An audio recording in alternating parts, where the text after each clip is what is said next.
many people in the world, or to be honest, every single person in the world is receives ideas, and there's a difference between an idea and a thought.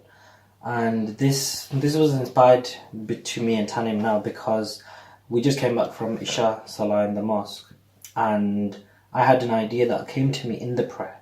And I was telling Tanim that there was an idea that came to me a few months ago, and it came in the prayer.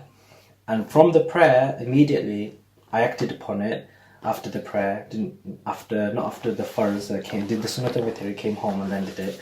And that idea actually monetized. And that was quite amazing that these ideas which come at good points in one's life, they monetize. And Warren Buffett also mentions this, that he said once that whenever he gets an idea, he acts upon it, and he never lets the idea go to waste.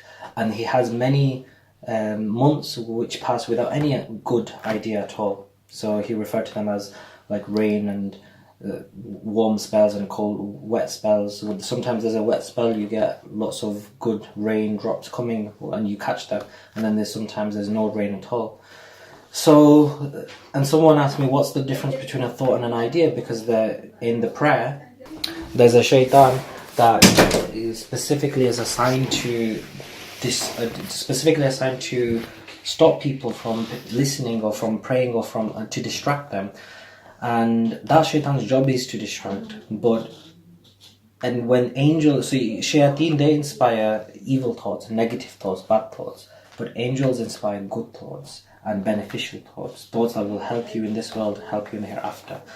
So an idea that comes, a good thing that comes in the prayer is not always from the shayateen. Sometimes it's from the angels as well.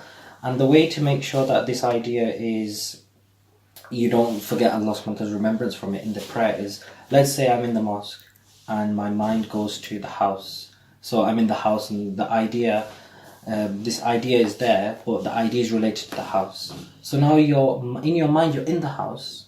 All you have to do is bring the remembrance of Allah in the house. So you're physically in the mosque, your mind spiritually is in the house, and in that moment, you bring the remembrance of Allah. So wherever you are mentally, you are still in the remembrance of Allah. So from now we know there's a thought and there's an idea. There's negative thoughts and positive thoughts. But an idea is something more than just a thought. An idea, when people receive ideas, they think about them again and again. With a thought, it just comes and it goes. And they never think of that thought again. So a normal thought could be of anything, but it doesn't stay with you. You don't recall the thought again, and you don't think about it throughout the day. But an idea is something that when it comes to you, you stop and you think about it for a moment, and you might even talk to someone about it because it's on your mind. People tend to talk about what's on their mind. So that's how the difference, how you know what something's an idea and a thought. A thought you don't mention to anyone, but an idea, you ponder upon it, you talk about it. But the problem is the next step. What most of mankind, people, business people, employees, everyone, majority of people, they don't manifest it. They don't turn it into an action. So every single one of you in the world, you receive ideas. At some point or another, you receive an idea. It could be an idea. And what is this angel that gives you these good ideas that Allah subhanahu wa ta'ala inspires them? These angels, what kind of ideas do they give you? Majority of them are to do with guidance. Muslims, non-Muslims, all receive them. So they all receive thoughts and ideas about becoming better people, becoming more happy, becoming more peaceful, more spiritual, having more freedom, being connected. So all of these types of things, they're all related to guidance. So everyone receives this, but they have to think about it and pay attention to it. But sometimes part of guidance is also having a good life in this world. Not only a good life in the hereafter, but having a good life in this world, because the perfect balanced life is the sunnah life, and that life is a good life in this world and a good life in the hereafter. Allah subhanahu wa ta'ala wants for us hayatun tayyibah, which is the peaceful, perfect life, and that's in this world, not only in the hereafter. So that means that some of these ideas that angels also inspire are for the goodness of you in this world. And if it's to do with this world, it also relates to job and to business. So sometimes people will receive a good idea to take them out of the position where they are in now, which might be an unhappy state, take them into a state and a job or a business that is good for them, and that from which they might become very happy. Now the problem is when they have this idea, with the idea comes fear. And that fear is not from Allah subhanahu wa ta'ala. Allah is not giving you the fear. The fear is coming from within you, from the nafs, or from the ego within the person, from their past programming, the past experiences they've had. The fear is coming from there. And you see, fear is all in one sense opposite to the reliance of Allah.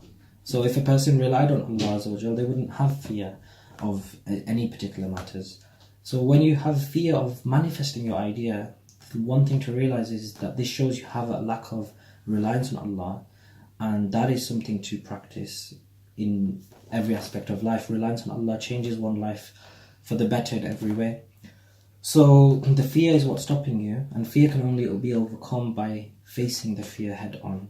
So when you get this idea, talk to people about it and think about how you can manifest it. Because if you don't act upon the ideas, the good ideas to better your life with, if you don't act upon them, they may stop coming. And that would be a big loss for you, because then you may live the rest of your life in an empty, unfulfilled mode, and no one wants to die in a state of regrets. It's one of the, most people, if you ask them in the care homes and hospitals, what do you regret about your life? And many of them say, I regret that I'm going to die with regrets. And if you ask people who are fulfilled, very happy with the things they've done, there's many different forms of success, so I'm referring to all of them, they say that I don't have any regrets. And that's how you want to leave this world, that you don't have regrets.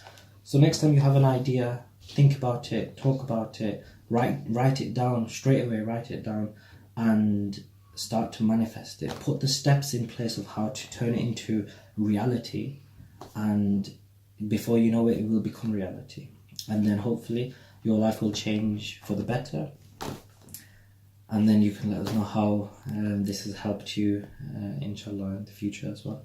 Jazakallah. Assalamu alaikum.